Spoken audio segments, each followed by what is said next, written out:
저는 25살부터 약 6년 동안 도쿄 교회에 있는 초저렴 작은 연립주택에서 은거 생활을 해왔습니다.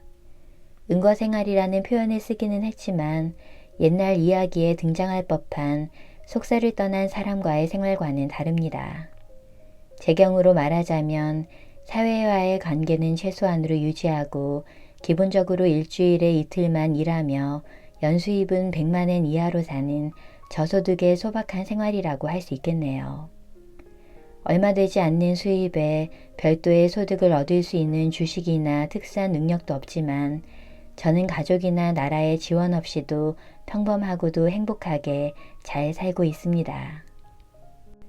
은거 생활을 하기 전 저는 도쿄의 중심가에 살았습니다. 매일 아르바이트를 했음에도 수입에서 생활비와 세금을 제외하면 남는 돈은 거의 없었죠. 열심히 일하는데도 불구하고 경제적으로도 정신적으로도 여유가 없으니 매우 힘들었습니다. 그 시절 제 머릿속은 온통 더 이상 이렇게 일하기는 싫다라는 생각뿐이었습니다. 그렇지만 이때부터 은거하고 싶다거나 돈에 대한 불안을 제거하고 싶다는 목표조차 없었습니다. 그저 내가 처한 이 상황에서 어떻게 하면 지금보다 행복해질 수 있을까만을 몇만 번이고 고민했죠. 그렇게 오랜 생각 끝에 저는 일단 그 힘든 상황에서 벗어나는 방법을 선택하기로 했습니다. 사회에서 당연하게 여기는 꿈이나 목표에 따르기보다 일단 나에게 힘든 정도를 낮추는 게 우선이라 생각했기 때문입니다. 그리고는 도심가에서 멀리 떨어진 곳으로 거처를 옮긴 것이죠. 그렇게 나의 은거 생활은 시작되었습니다. 교회의 저렴한 주택으로 거처를 옮겼다 해서 갑자기 일주일 만에 이틀만 일하고 연수의 90만엔으로 사는 최소의 생활이 시작된 것은 물론 아닙니다. 집세가 저렴한 곳에 산다고 해서 생계의 문제가 사라지는 것은 아니니까요. 비록 소득이 적기는 할지언정 아르바이트로 한 달에 7, 8만엔 정도를 고정적으로 벌어가며 앞으로 나의 생활에서 무엇을 남기고 무엇을 쳐낼지 없어도 살 수 있는 것들을 하나하나 확인하면서 오랜 시간을 들여 한 걸음씩 은거 생활에 가까워질 수 있었습니다. 많은 사람들이 저를 걱정했지만 저는 주 2회 일만으로도 최소한의 의식주를 충분히 해결할 수 있었고 수입이 줄어드는데도 경제적 불안에서는 오히려 해방되는 신기한 현상을 체험할 수 있었습니다. 이러한 시간들의 보상처럼 지금은 월 수입 7만엔으로도 편안하게 살 수 있게 된 것이죠. 누구나 돈의 불안을 느끼며 살아갑니다. 그래서 그 불안을 없애기 위해 노력합니다. 저 역시 마찬가지였습니다. 그러나 사실 가장 중요한 것은 얼마를 벌고 얼마를 절약하느냐보다 내가 원하는 생활에 필요한 정도를 파악하는 것입니다.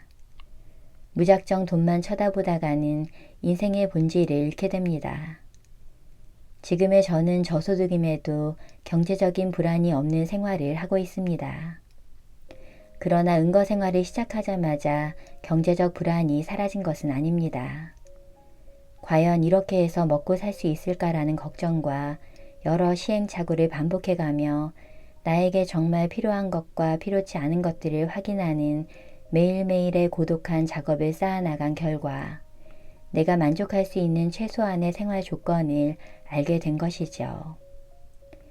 나에게 맞는 삶의 크기를 알게 되자 쓸데없는 불안감과 망설임은 사라졌고 경제적인 압박에서도 자유로워질 수 있었습니다. 물론 저의 이런 은거 생활이 타인의 눈에는 평범한 사람과는 다른 특별한 삶으로 비칠 수도 있을 겁니다. 그러나 하나씩 뜯어보면 아주 단조롭고 평범한 면이 쌓이고 쌓인 것에 지나지 않습니다. 저는 그저 세상의 잣대가 아닌 내가 편안할 수 있는 감각과 이유를 근거로 저만의 라이프 스타일을 정착시킨 것이라 할 수 있겠죠. 종종 오해를 사곤 하지만 저는 일 자체를 싫어하는 게 아닙니다. 무엇을 할지보다 무엇을 안 할지에 주목해서 생활할 뿐입니다. 어떠한 일이든 만족과 행복을 느낄 수 있는 일이라면 주 2일이든 3일이든 정규직이든 무엇이든 상관없이 계속할 겁니다. 저는 돈의 불안에서 해방되기 위한 지름길이나 비법을 제시하지는 못합니다. 그러나 소득이 적어도 마음 편한 생활을 할 수 있는 요령은 어느 정도 터득했다 생각하기에 그동안의 경험을 토대로 저의 작은 생활에 대해 이야기해볼까 합니다. 저는 옷이든 식기든 책이든 머리로 파악할 수 있는 만큼만 소유합니다. 뭔가 스마트한 이유가 있기 때문은 아닙니다. 그저 게으른 탓입니다. 20대 초반에는 잔뜩 쌓인 옷과 책, CD를 모아서 한꺼번에 처분하는 일이 마치 연례 행사 같아 즐겁기도 했지만 언제부터인가 그러한 일들이 귀찮게 여겨졌습니다. 또 나이가 들수록 물건을 처분하는 데에도 체력이 필요합니다. 물론 경제력이 있다면 전문 업체에 부탁해서 돈으로 해결하면 되겠지만 최소의 생활을 하는 저로서는 겨우 물건을 처분하기 위해 돈을 쓴다는 게 말이 안 됩니다. 즉 남겨진 선택지는 물건을 늘리지 않는 것 뿐입니다. 옷 욕심이 없는 저는 옷을 사게 된다 해도 일단 어느 옷에나 조합하기 쉬운 옷을 우선에 구매합니다. 흰색 무지 티셔츠 대여섯 벌, 맨투맨 티셔츠, 반바지, 잠옷, 코트 2벌과 외출용 정장 1벌과 목도리까지가 전부이다 보니 옷장에는 적당히 여유가 있어 뭐가 들어있는지 한눈에 알아볼 수 있습니다. 계절에 따라 옷을 정리해야 하는 번잡스러움은 없고 옷장 앞에서 무엇을 입을지 생각하지 않아도 된다는 점은 정말 쾌적합니다. 신발장에는 샌들, 운동화, 가죽 구두, 어그부츠가 한 켤레씩 있습니다. 종류별로 딱 한 켤레씩만 있으니 시즌이 끝날 때쯤이면 신발이 너덜너덜해져 있을 정도로 계절에 맞는 신발 한 켤레의 활용도는 높습니다. 이렇게 소유하는 물건을 머리로 파악할 수 있는 만큼만 가지게 되면 필요 없는 물건은 하나둘 줄어들고 자주 사용하는 물건, 내게 정말 소중한 물건만 남게 됩니다. 또 결단은 빨라지고 입을 것과 먹을 것으로 고민하는 일도 사라집니다. 옷장을 따로 정리할 필요도 집에 남아있는 식재료를 잊은 채 같은 재료를 또 사는 일 또한 없으니까요. 냉장고와 옷 보관함도 늘 여유가 있으니 청소도 물론 쉽습니다. 이런 상태가 계속되면 쓸데없는 물건은 사지 않게 되고 자연히 경제적인 부담도 줄어듭니다. 이렇게 물건이 증식하는 것을 막기 위해 파악할 수 있는 만큼만을 소유하기 위해 저는 물건을 사기에 앞서 반드시 하는 일이 있습니다. 그것은 바로 그 물건을 처분하는 시점을 미리 상상해 보는 겁니다. 나중에 이 물건을 처분할 때를 떠올렸을 때 귀찮을 것 같다 싶은 생각이 들면 자동으로 구매에는 제동이 걸립니다. 그리고는 이걸 사지 않아도 대체 가능한 방법이 있지 않을까 좀 더 고민해 보는 것이죠. 이렇듯 조금만 생각해 보아도 그리 필요하지 않은 것, 사지 않아도 해결할 수 있는 것들은 꽤 많습니다. 결과적으로 물건은 늘어나지 않고 필요 없는 물건이나 충동 구매에 돈을 쓰는 일 또한 자연히 줄어들게 됩니다. 거처를 옮기면서 인터넷 회선과 유선전화를 설치했기 때문에 쓰던 휴대전화는 해지를 했습니다. 연락하기가 번거로워서일까요? 시간이 흐르며 중요하지 않은 사람들은 자연스레 멀어져 갔고 저를 잘 이해해주는 좋은 친구들만 남았습니다. 원래부터 사교적인 편은 아니었기에 친분이 두텁지 않음에도 만나자는 연락을 거절해야 하는 수고를 덜 수 있게 되어 정신적으로는 오히려 더 편안해졌답니다. 일주일에 2번 출근하는 것을 제외하면 저의 하루는 대체로 비슷합니다. 적어도 아침 7시에는 일어나서 창문을 활짝 열고 환기를 하며 시작합니다. 은거 생활을 한다고 해서 마냥 잠만 자면 안 됩니다. 누구도 생활 리듬을 정해주지 않는 만큼 스스로 조절할 수밖에 없습니다. 찬물로 세수를 하고 쓰레기를 버리고 이어 맨손 체조를 시작합니다.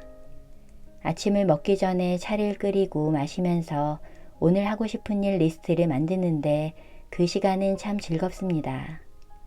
하고 싶은 일 리스트를 미리 만들어두면 오늘 내가 무엇을 하려고 했는지 고민할 시간을 아낄 수 있습니다. 하루는 24시간밖에 없으므로 생각은 아침에 한 번으로 충분합니다. 리스트에서 그때그때 하고 싶은 일을 척척 해나갑니다. 아침은 대체로 직접 만든 스콘이나 스프, 된장국 등 간단한 음식을 만들어 먹습니다. 하루 3끼를 만들어 먹으면 하루 식비가 300엔 정도로 불필요한 지출을 줄일 수 있습니다. 쓸 수 있는 돈이 정해져 있는 생활에서 외식을 했다가는 지출이 너무 크겠죠. 그래서 3끼 모두 직접 만들어 먹습니다. 작은 집 협소한 주방이다 보니 전기레인지 화구가 하나밖에 없어 끓이기, 굽기, 삶기의 범위에서 가능한 만들기 쉬운 메뉴로만 요리합니다. 기본 메뉴는 검소하게 현미밥과 채식입니다. 심플하면서도 영양가가 높고 장기적으로 돈이 들지 않는 것을 고르다 보니 자연스레 매일 먹는 메뉴가 정해져 있고 계절에 따라 조금씩만 변화를 줍니다. 그렇지만 가족이나 친구의 생일과 같은 기회가 있을 때면 도심의 조금 고급스러운 레스토랑에서 식사를 즐기기도 한답니다. 여유로운 시간에는 보통 책을 읽고 청소를 하며 시간을 보냅니다. 책은 몇 번이고 다시 읽고 싶은 책이나 좋아하는 작가의 사인본만을 제한적으로 소장하며 대부분은 도서관을 활용합니다. 집에서 조금 떨어진 곳에 거대한 서가를 마련해둔 기분으로 말이죠. 도서관에서 책을 대여하면 몇 페이지 읽다가 재미가 없다 싶어도 돈 주고 샀으니 어쩔 수 없이 읽어야 한다는 부담이 없어 좋습니다. 순수하게 읽고 싶은 책, 혹은 읽고 싶은 부분만 여러 번 읽을 수도 있습니다. 아무리 생각해도 책만큼 돈이 들지 않고 심지어 사회가 존중해주는 오락거리는 없는 것 같습니다. 저녁은 비교적 일찌감치 먹는 편입니다. 그래야 다음날 아침이 쾌적하니까요. 잘 시간이 가까울 때 밥을 먹으면 다음날 아침에 속이 부대껴서 힘듭니다. 불쾌한 시간은 인생에서 1초라도 줄이는 것이 좋겠죠. 나토나 된장국, 장아찌 등 속이 편안한 메뉴로 저녁을 먹고 나면 책을 읽고 영화를 보며 하루를 마무리합니다. 이런 생활을 이어나가다 보면 물론 불안해질 때도 있습니다. 우선 건강 문제가 그렇습니다. 만약 다치거나 병에 걸리면 어떻게 할까? 부상이나 질병, 자연재해처럼 돌발적이고 불가피한 것도 있으니까요. 하지만 생활 습관으로 인한 병이나 사고는 평소에 주의하면 충분히 피할 수 있다라는 마음으로 규칙적으로 생활하고 가급적 스트레스를 받지 않으려고 합니다. 늦어도 아침 7시에 일어나서 맨손 체조를 하고 낮에는 1시간가량 산책하고 자기 전에는 요가를 합니다. 하루에 한 번은 현미밥과 채식을 고수하며 새끼를 꼬박꼬박 챙깁니다. 신선한 재료로 요리하고 배가 60% 찰 정도의 양을 꼭꼭 씹어서 먹습니다. 여기까지가 제가 할 수 있는 영역이라 생각합니다. 내 힘으로 도저히 불가한 부분은 어쩔 수 없는 것이기에 할 수 있는 선에서 최선을 다하면 그뿐입니다. 저소득 생활을 하면 사고 싶은 것을 다 살 수 없고 가고 싶은 곳에 다 갈 수 없습니다. 해외여행 같은 사치스러운 소비활동은 당연히 꿈도 꾸지 못합니다. 경제적으로 못하는 일이 더 많다 보니 너무나도 자유롭지 못해 보일 겁니다. 그럼에도 저는 충분히 자유롭고 행복합니다. 왜냐하면 나만의 작은 생활 속에서 즐길 거리를 돈에 의존하지 않는 방법을 익혔기 때문입니다. 예를 들면 빵집에서 빵을 사는 것보다 집에서 빵을 만들면 저렴한 것은 물론 만드는 과정을 즐길 수 있습니다. 또 해외여행을 떠날 돈은 없다 해도 가본 적 없는 곳이라면 집 근처에도 의외로 많습니다. 새로운 곳을 발견할 때마다 머릿속 지도를 그려나가는 과정도 꽤 재밌습니다. 저는 평소 반경 500m 지역 내에서 생활하지만 가끔 지인의 부탁으로 임시로 아르바이트로 별도의 수입이 생겼을 때 멀리 떨어진 온천에 가는 것이 저에게는 커다란 즐거움이랍니다. 진정한 자유란 행복을 돈에 의존하는 상태에서 자유로워지는 것이 아닐까요? 돈이 있든 없든 어디서 무얼 해도 행복을 느낄 수 있는 심리적인 상태 말입니다. 즐거움은 어디에서나 발견할 수 있습니다. 해외여행을 가더라도 안 가더라도 행복할 수 있습니다. 이 상태가 되면 여행을 자주 가는 날을 주변에 어필할 필요도 없고 여행 못 가는 날을 한심하게 여길 필요도 없습니다. 마음을 괴롭히는 피로한 시선에서 벗어나 마음 편히 사는 법을 익힐 수 있는 것이죠. 꼭 다른 어느 곳이 아니더라도 내 주변에 가까운 곳에서부터 즐길 거리를 발견할 수 있다면 돈이 있든 없든 내가 어느 곳에 있든 결국 행복한 삶으로 이어질 수 있을 겁니다. 도심에서의 삶을 떠나 새로운 삶을 시작했을 때 저는 그제야 주체적으로 삶을 선택하는 법을 배웠던 것 같습니다.